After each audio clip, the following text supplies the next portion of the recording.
John Daniels woke before the first light broke over the fields, his body moving on habit more than thought.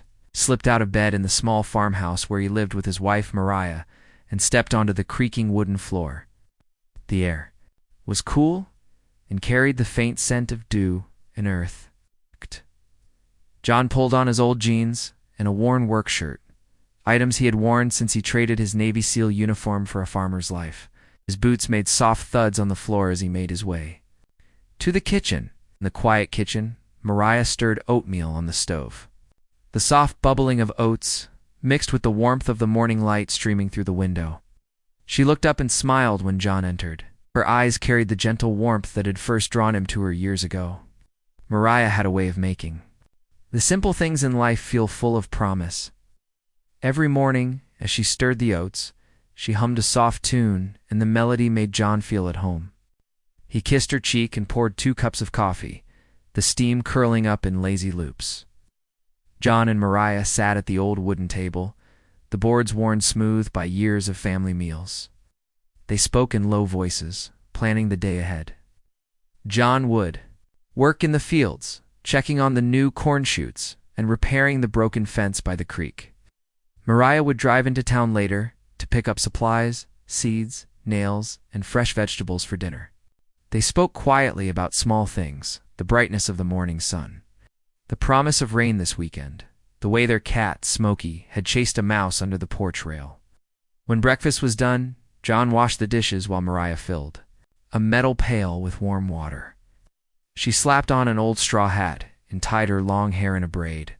John admired how she looked, practical yet soft, with a dusting of freckles across her cheeks and strong hands that bore the faint calluses of a hard worker.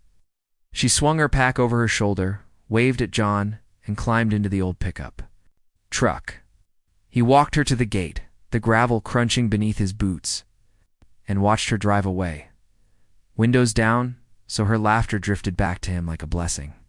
After she left, John crossed the small yard, checking the gate latch to make sure it would hold the cows fresh from milking. And he moved to the barn, where the animals greeted him with low moos and gentle bleats. He patted each one gently on the neck, speaking in soft tones to calm them. He filled their troughs and counted each animal by name, a practice he had kept from his days in the Navy when counting steps or equipment gave him a sense of order. The barn smelled of hay and hard work, a smell he had grown to love more than the polished decks of ships. By sunrise, he was already in the field. The rows of young corn plants stood neat and green, rising from the dark soil like soldiers ready for inspection. John crouched to examine the leaves, checking for pests and signs of wilting. He pressed his fingers into the moist dirt, feeling its cool richness. He hummed the same soft tune Mariah sang in the kitchen, reminding himself of home and warmth. The land here demanded patience and gentle care, qualities he had learned under fire but now applied to nurturing life rather than protecting it. Every so often he paused to look around. The fields stretched wide, bordered by a ribbon of trees that swayed in the morning breeze. Birds darted overhead, their songs bright against the hum of farm machinery in the distance. A hawk circled high above, and John tipped his hat in respect. He thought of his old SEAL team and the missions they had carried out in distant lands. He remembered the weight of his rifle and the tension of his muscles as he moved in silence through hostile terrain. But here on his farm, his only weapon was a shovel or a hoe, and his greatest mission was bringing life from the ground.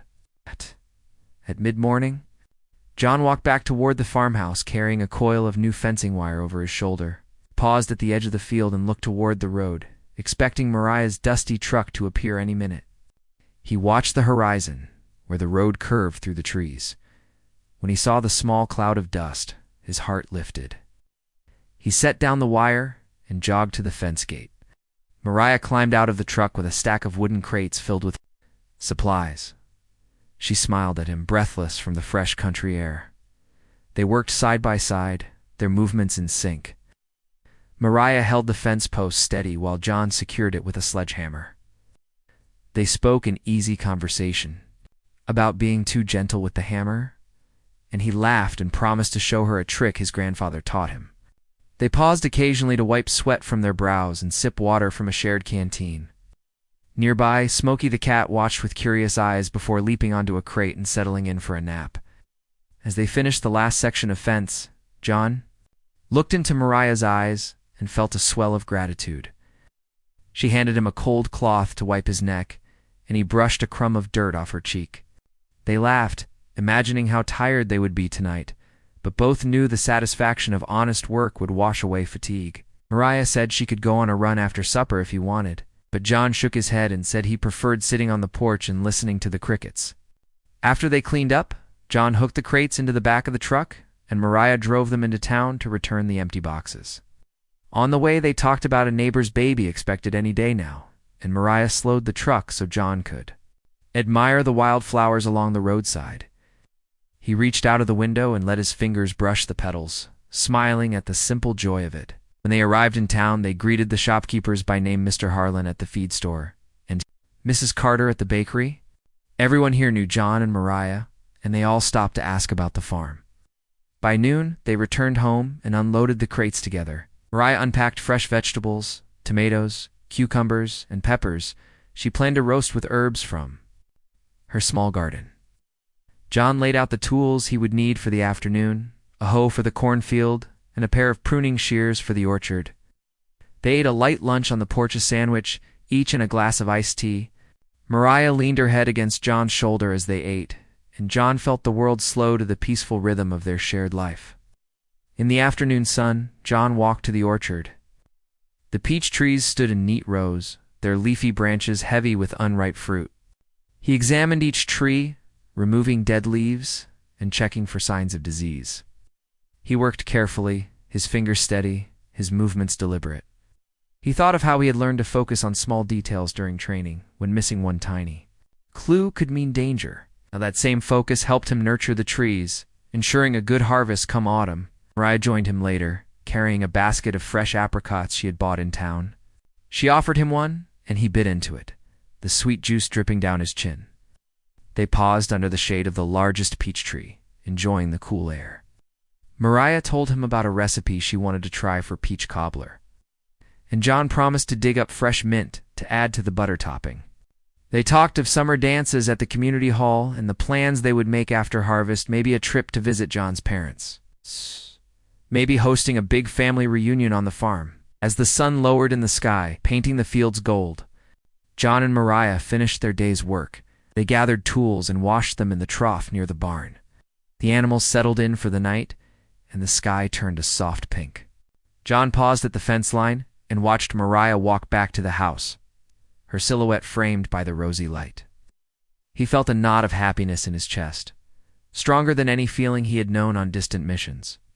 Here, with Mariah by his side, in the land before him, he had found a peace he once thought impossible. They closed the barn doors together, securing the latch. Mariah leaned against John's shoulder and sighed contentedly. He wrapped an arm around her and breathed in the scent of hay and earth. In that quiet moment, he thought of all the battles he had fought and the secrets he carried. He thought of how he had laid down his weapons for a plow and a harvest.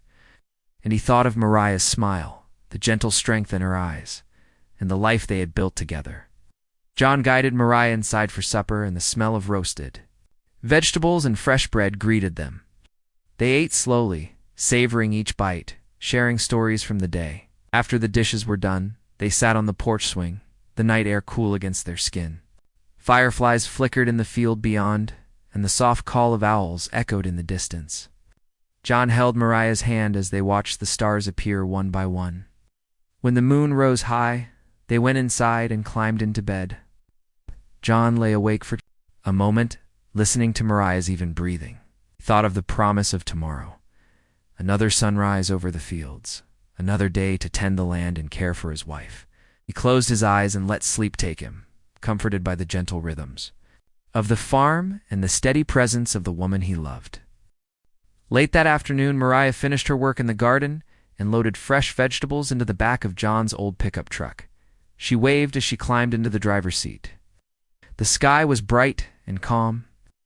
John kissed her fingers and watched her drive down the gravel road toward town. He stayed at the garden gate, smiling until the truck turned the corner and out of sight. John returned to the barn to feed the animals.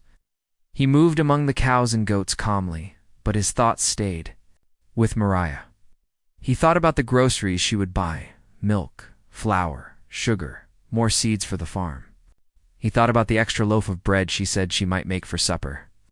He imagined her choosing fresh herbs at the market and smiling as she greeted the shopkeepers.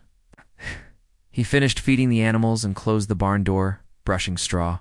From his hands, the sun began to sink low as John returned to the farmhouse. He washed up in the small kitchen sink and set the table for supper. He laid out simple dishes: roasted squash from their garden, fresh bread, and glasses of iced tea. He piled the plates neatly and placed napkins beside each. Then he glanced out the window toward the road. The sky was turning orange and pink, but there was no sign of Mariah's truck. He checked his watch. It was a little past 6. She was rarely late. He called her name softly, then he opened the door and stepped outside. He walked toward the gate, scanning the road. The dusk air smelled faintly of pine and damp earth. Crickets began their evening song. He waited for a few minutes, then looked at his phone. The battery had died, so he could not call her. He cursed softly and made a note to charge it that night. He walked back to the house to find the charger. Inside, the kitchen was dim. He plugged his phone into the only charger he owned. The cord stretched across the table. He poured himself a glass of water and sipped, feeling the cool liquid slide down his throat. He watched the phone screen blink and then display 100%. He opened the phone and saw no missed calls or messages. Set it on the table and listened. The only sounds were the hum of the refrigerator and the soft ticking of the wall clock. Time passed slowly. John ate a small bite of bread and butter, but his appetite was gone. Stood and walked back to the window, looking at the dark road. The sky was now deep blue, and the first stars appeared. His heart began to pound. A sense of worry stirred deep inside him. Mariah never stayed so late without calling. He took a steadying breath and reminded himself she was strong and resourceful. She would come home soon.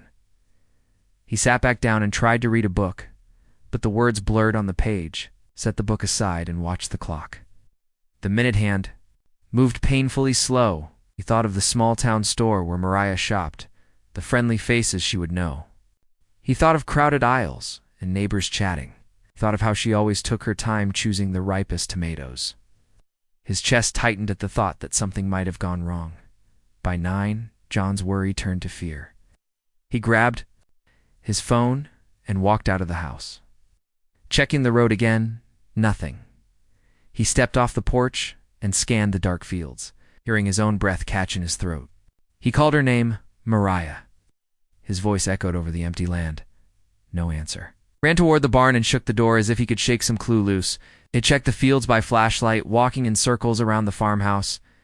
The beam of light cut through the dark, but all he saw were rows of corn and the shadowy outline of trees. When he returned to the house, he found a small envelope on the door-thin paper with coarse handwriting. His hand shook as he picked it up and read the words, "Stay out, or she pays." No signature, no explanation, just a threat. John's breath caught. He stared at the note, unable to believe it. He ripped it open and found a second page, folded. Into the envelope, it said, "Tell the sheriff. But don't get involved." That was all. A rush of anger and fear hit him. He crushed the note in his fist and almost dropped it. He pressed it against his chest, heart pounding. He thought of Mariah, alone and scared.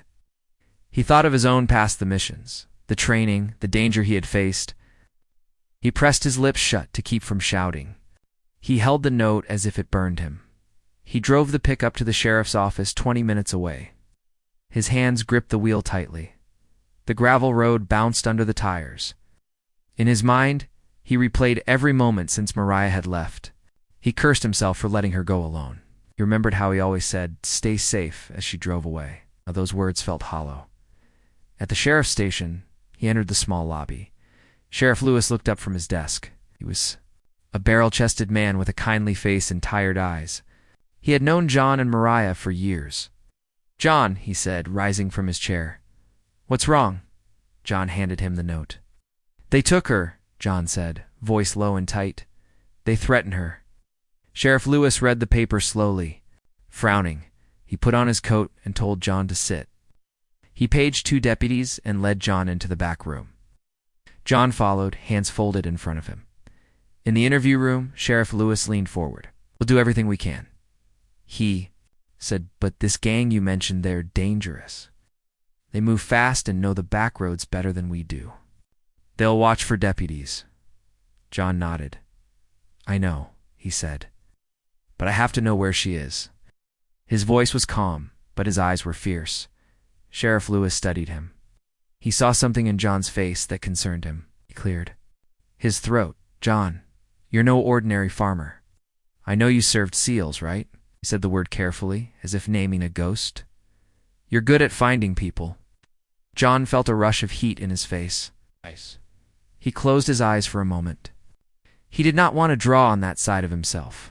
He wanted to trust the sheriff. He opened his eyes and said yes, but not this time. "This is Mariah." The sheriff leaned back. "I get it." He rubbed his chin. "We'll comb the nearby barns and warehouses, check the cameras along the highway. But John, you can't storm their hideout alone. It could put her in more danger." John's jaw tightened. He looked at the sheriff, his green eyes hard. "I understand," he said softly. "But I need to know where she is. If you find anything, call me." Sheriff Lewis nodded. "We will, but you take care of yourself too." John stood and left the room, clutching the note in his hand. In the hallway, he paused and looked at the picture of the old courthouse on the wall. He thought of justice, and how sometimes the law moved too slow. He thought of Mariah's laughter and the way she lit up their farm. He thought of the promise he had made when they married, to protect her. He folded the note and tucked it into his pocket. He walked back to his truck and stared at the sky. Night had fallen completely. Stars shone bright overhead. He felt small under the vast sky, but he also felt determined. He thought of the stories he had heard growing up about heroes who faced impossible odds. He thought of his own training and the person he had been. He wondered how much of that person still lived inside him. Back at the farm, he turned off the headlights and slipped inside the house. The rooms were dark and silent. He walked through each room, calling her name. He stopped at their bedroom door, where he had fallen asleep last night with dreams of nothing but peace and quiet. He stood at the threshold. Their bed looked undisturbed, linen smooth and pillows neat. He pressed a hand to the doorframe and whispered, "Mariah, I'm coming for you." He went to his closet and pulled out a duffel bag. He packed a few changes of clothes, but mostly he filled it with the tools he knew he might need: a flashlight, a pocket knife, a coil of rope, his old sealed dog tags. He remembered the weight of his rifle, but he left it behind. He did not want to bring that world into his home. Instead, he packed a pistol he kept licensed for emergencies. He slipped the gun into a holster on his belt and adjusted it until it fit snug. He checked his pocket to make sure the note was still there. He thought about what Sheriff Lewis had said. It could put her in more danger. His chest tightened at the memory of those words. He closed his eyes and thought of Mariah alone in the dark, frightened. He clenched his fist around the note. He made a promise to himself. He would not wait. He would not rely only on the law this time. He would find her. He walked outside into the night air. The farm lay peaceful, bathed in moonlight. The fields glowed silver. The barn stood like a watchful sentinel. He paused at the porch railing and looked out at the world he had built. For a moment, he let himself feel the fear. He let himself worry for Mariah and for himself. Then he squared his shoulders and stepped into the yard. He did not know where to begin, but he knew he could not stay here. He needed to follow the clues, talk to people on the roads she would have traveled, search the barns and sheds where wrongdoers might hide. He needed to use everything he had learned: how to move quietly, how to listen for whispers in the night, how to read signs others missed. He had traded his ship and weapons for a plow and a hoe, but that did not erase who he was under the farmers. Hat was a man trained for danger. John Daniels set his jaw and looked up at the moon. Tomorrow, he would start the search. But tonight, he would rest just enough to keep his mind clear. He returned to the house and lay on the sofa by the fireplace. He stared at the ceiling, thinking of Mariah's laugh, her gentle strength, and the life they shared. He thought of all the work he had done to build this farm and to build their future. John Daniels woke before dawn again, but this time he did not tend the fields. His heart pounded as he pulled on his coat and checked the pistol at his hip. The night had offered little rest, but he forced himself up and dressed quickly. He left the farmhouse quietly so as not to disturb the cat. Sleeping in a patch of moonlight on the porch, he walked to his truck under the pale sky. The engine growled to life, and he steered down the gravel lane toward the highway. The air was cold and smelled of wet earth and pine. John rolled down the window and let the wind tug at his breath, thought of Mariah, alone and afraid, and he tightened his grip on the steering wheel. His first stop was the grain elevator on the edge of town.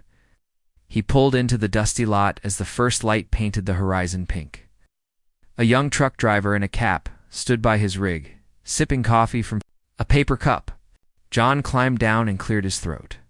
The driver looked up, surprised. "Morning," John said. "I'm looking for information about any strange loads or big rigs parked near the old mill." The driver nodded slowly. Come through. "Here," he said. "But I did notice a white box truck parked near the mill late last night. I thought it was odd. No lights, doors closed tight." John's heart ticked faster. Which way did it leave? Headed south on County Road 5, toward the river crossing. John thanked him and climbed back into the truck. He noted the detail in a small notebook. As he drove south, he thought of Mariah's soft voice and the way she hummed in the morning. He hated that she had to be silent now. At the river crossing, he slowed and looked at the old wooden bridge. The guardrails were worn and the boards creaked in the wind. He stepped out and shone his flashlight under the bridge, found scratch marks on the boards, fresh and dark. He knelt and pressed his fingers to the wood. Someone had used the beams to lift heavy crates. He snapped a photo with his phone. He followed the dusty road away from the river. Stopping where the tar ended and gravel began, a small barn stood in the distance, its windows boarded up. A faded sign read Maplewood Storage. He parked and approached quietly, using the tall grass for cover. He glanced at the barn door. It was secured by a heavy chain and padlock. He knelt and examined the lock. It was new, the metal still shiny. He ran his fingers along the chain and saw a scuff where the chain had scraped against the wood. He pointed his flashlight up at a gap between boards. Inside he saw moving shapes and heard faint voices. He pressed his ear to the wood and listened. One voice, harsh and low, gave orders about moving the package by dawn. John swallowed hard.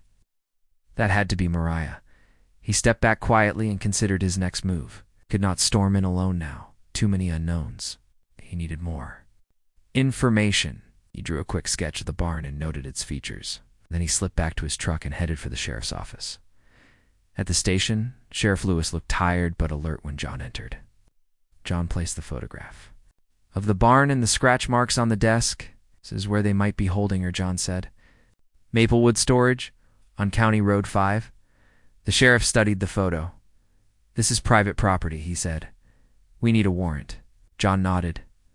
"Do it. I'll stay out of the way until you need me." The sheriff made a call, paging deputies. And the county judge. Within the hour, 2 deputies joined John and the sheriff at the field.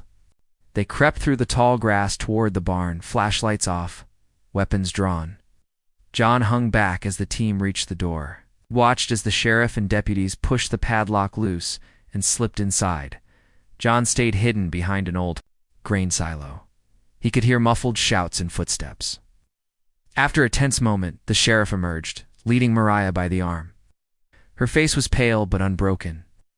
John ran forward, relief flooding him. He caught her in his arms before she could step away. She trembled, her eyes red from tears, but she held his face with both hands. "You found me," she whispered. John pressed his lips to her forehead. "I will never let anything happen to you." The deputies cuffed 2 men in shadows and began to search the building. John helped Mariah into the truck and sat beside her. He wrapped his coat around her shoulders and watched her eyes. She trembled, but But he saw the spark of her own strength return. He drove them home, Mariah leaning heavily against the door.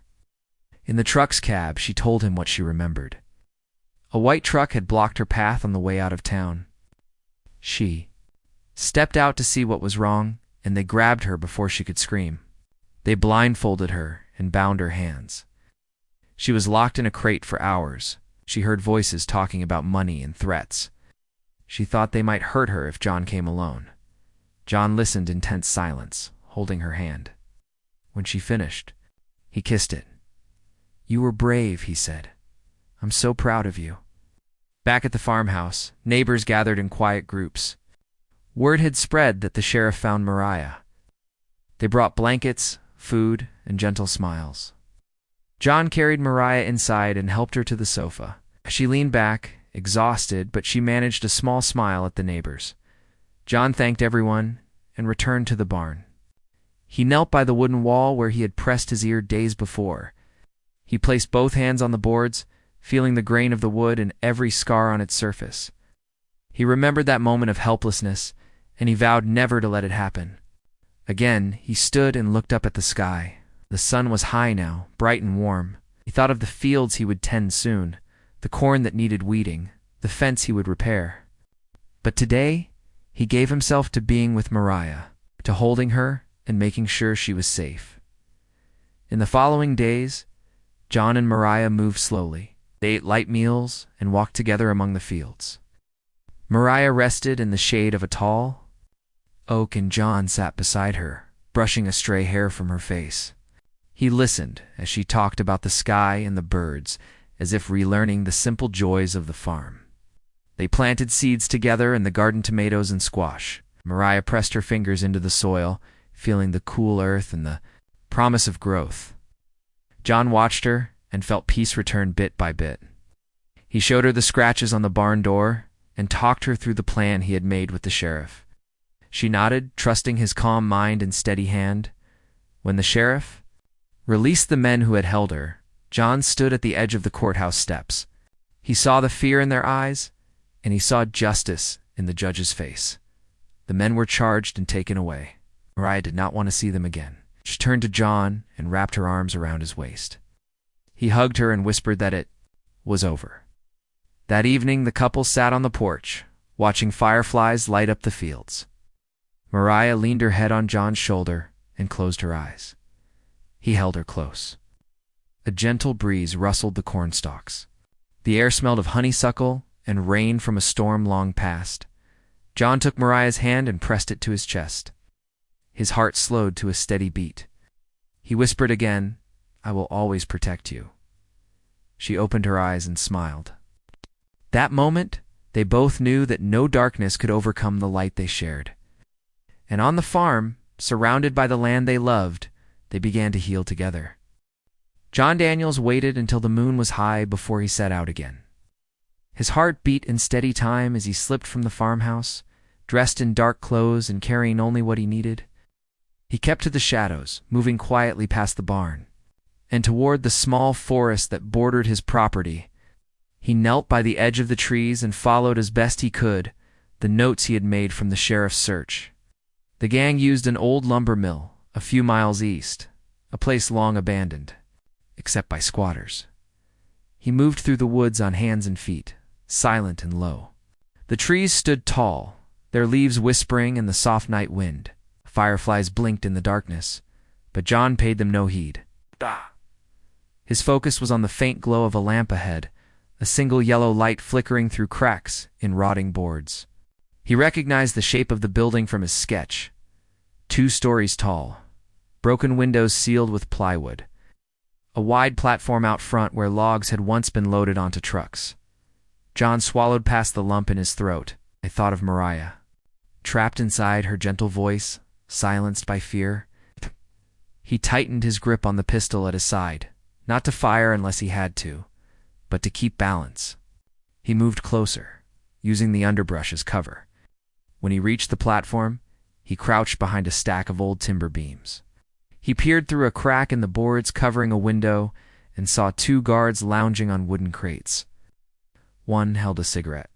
The other stirred a pot of coffee. Behind them, In the corner, the dim shape of another guard sat staring at a radio, tapping his foot. He counted in his mind, 3 guards. No flashlight, only a small lamp near the doorway. Between them and the locked door at the back of the building, he could just make out a narrow staircase leading up to a loft. He knew from Mariah's story that she had been held in a small room above, locked with a simple latch. He needed to distract these men and slip inside.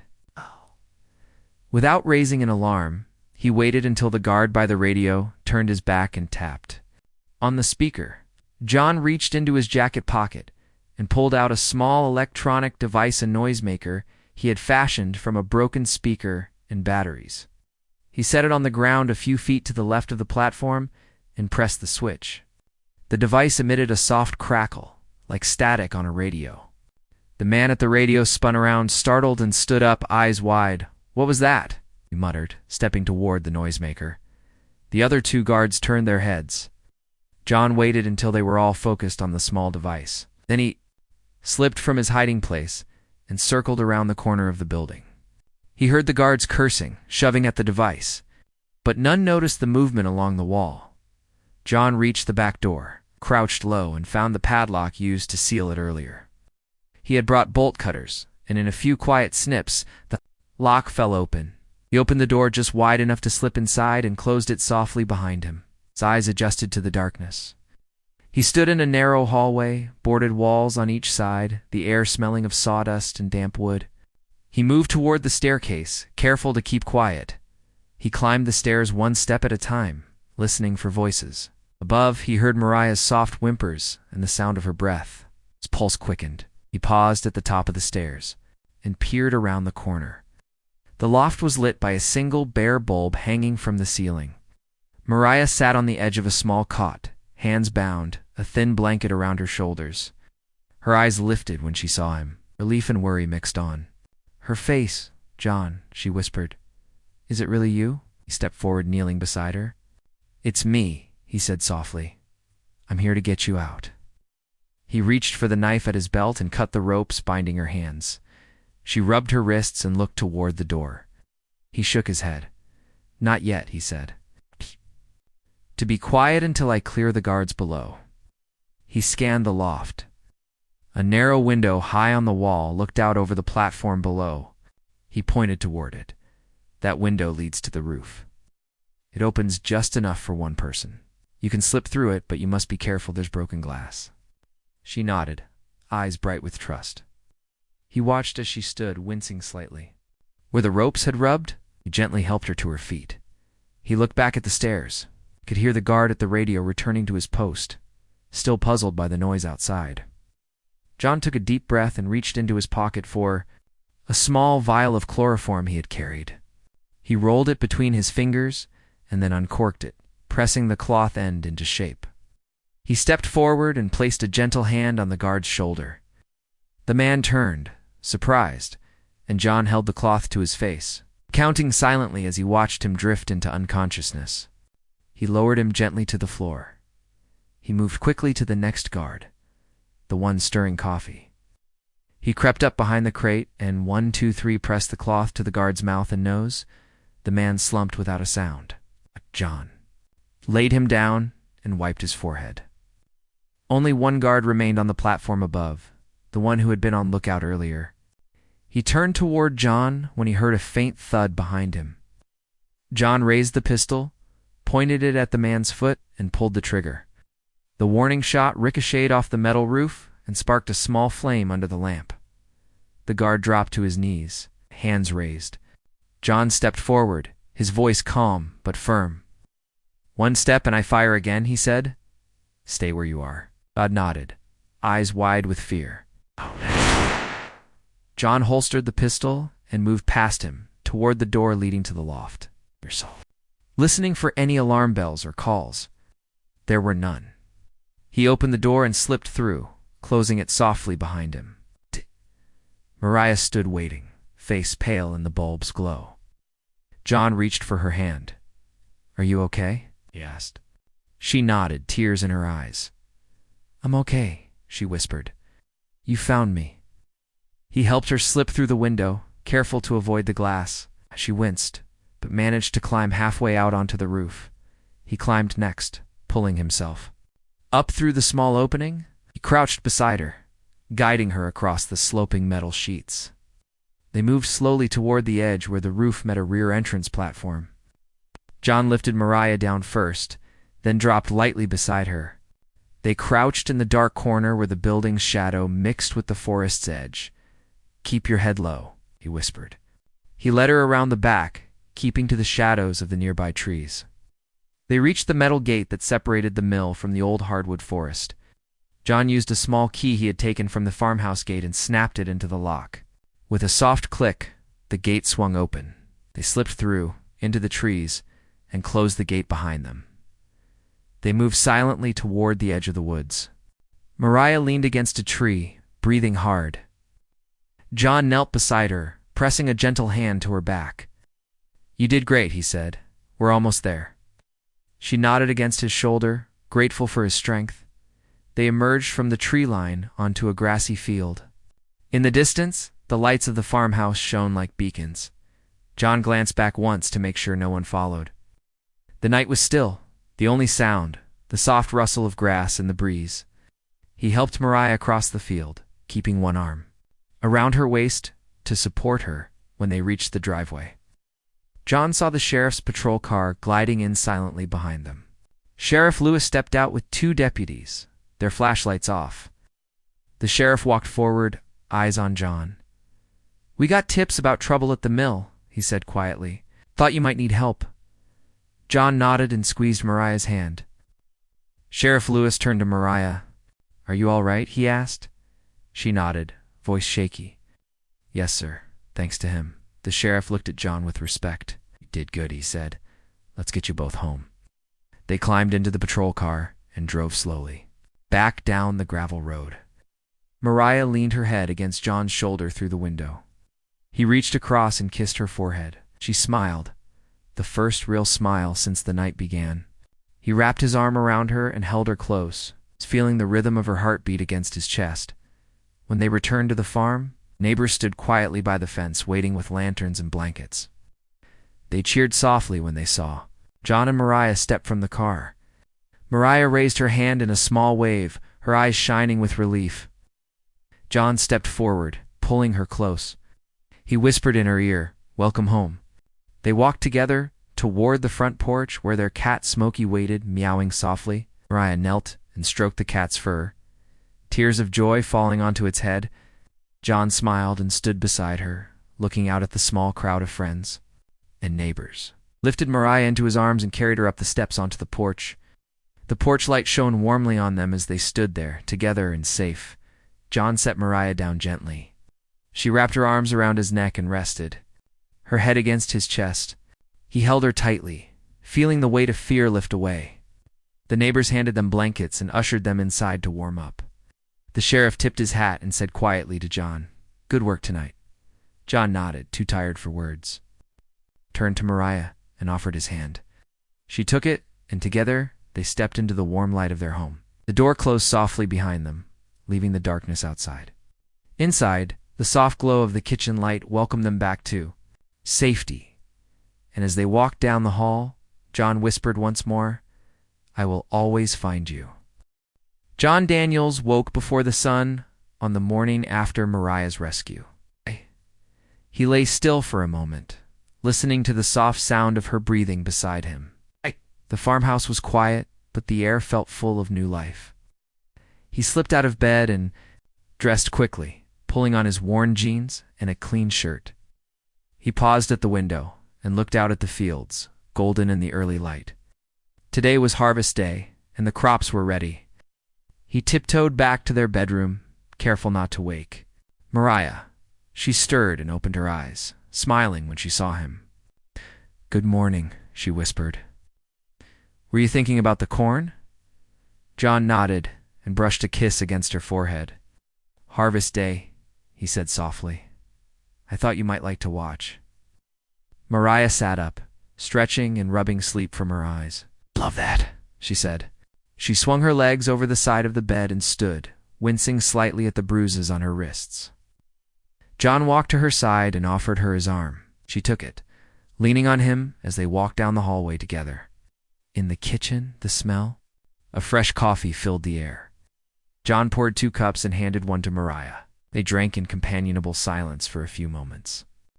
Smokey, their gray cat, padded around their feet, meowing softly. John bent to scratch the cat behind his ears, and Mariah smiled at the sight. After coffee, they walked onto the porch. The whole horizon was stretched with rows of corn, shining gold in the sunlight. Neighbors had gathered. Old Mr. Harlan, whose family owned the feed store, Mrs. Carter from the bakery, the Millers who lived down the road, and many others from the county.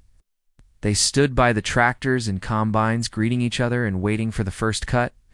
John and Mariah joined the group. The sheriff stood nearby, tipping his hat to Mariah, who waved gratefully. John felt a swell of pride and relief. The farmer's life had always been about hard work and community. After everything that happened, he felt closer than ever to these people and to the land.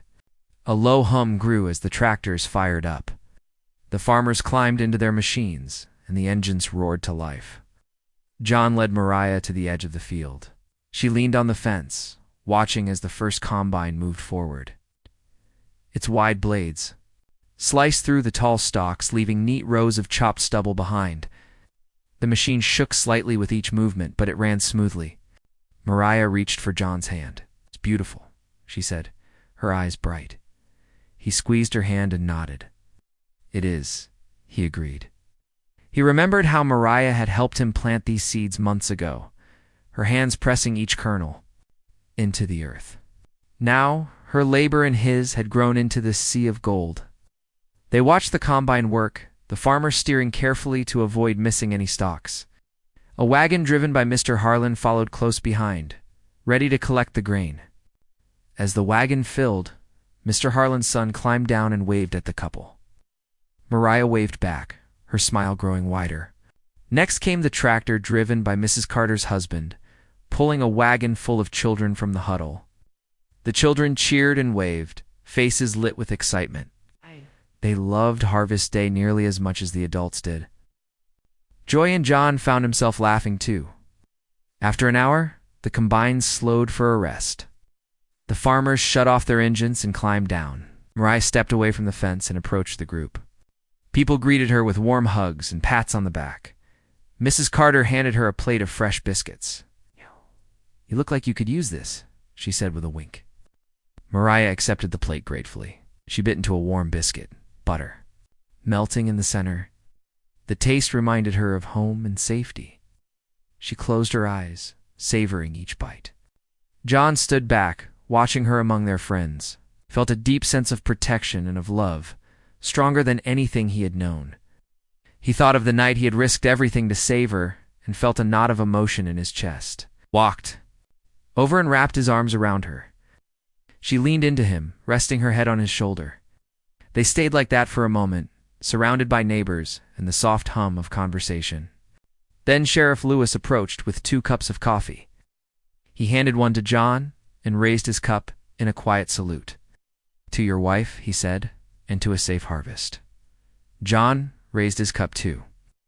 "Thank you," he said, "and to this community. We wouldn't be here without you." The sheriff smiled and nodded before moving on to chat with other farmers. John and Mariah turned back to watch the children. One little girl held out a handful of wildflowers. Mariah knelt and accepted them. The girl giggled as Mariah tucked the flowers into her hair. John stood and watched, smiling at the gentle scene. As the morning turned to midday, the combines started again. Oh. John and Mariah walked through the field's edge, stepping carefully over the stubble. They reached the spot where John had first met Mariah, the place where he had seen her laughter, and felt hope again. He knelt and picked up a handful of soil, letting it sift through his fingers. He handed the dirt to Mariah. She looked at it for a moment, then placed it in her pocket. They held hands and walked back to their farmhouse together. Inside, the table was set with fresh fruit, pies baked by Mrs. Carter, and pitchers of sweet iced tea. Neighbors filled the seats, sharing stories and laughter.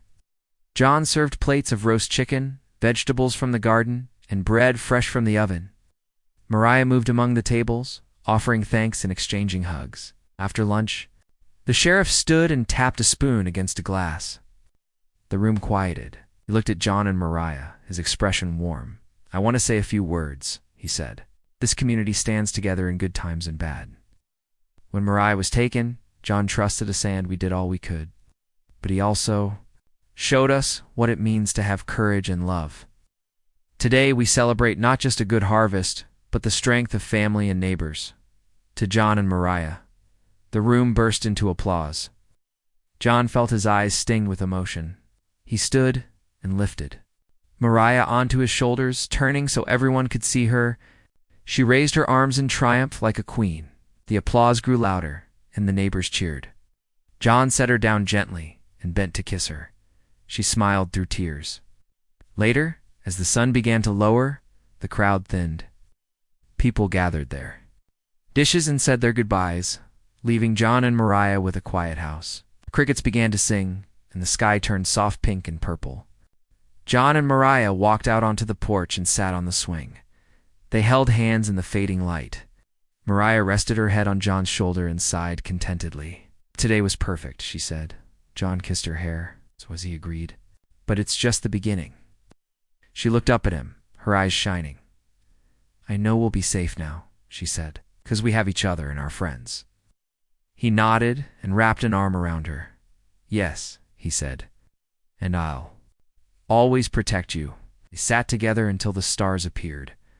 The moon rose over the fields, casting a gentle glow. John thought of all they had been through, the fear, the search, the fight, and he felt grateful for each moment that led them here. He squeezed Mariah's hand and whispered, "I love you." She smiled and met his gaze. "I love you too." They watched the fields in silence, the gentle night surrounding them like a blanket.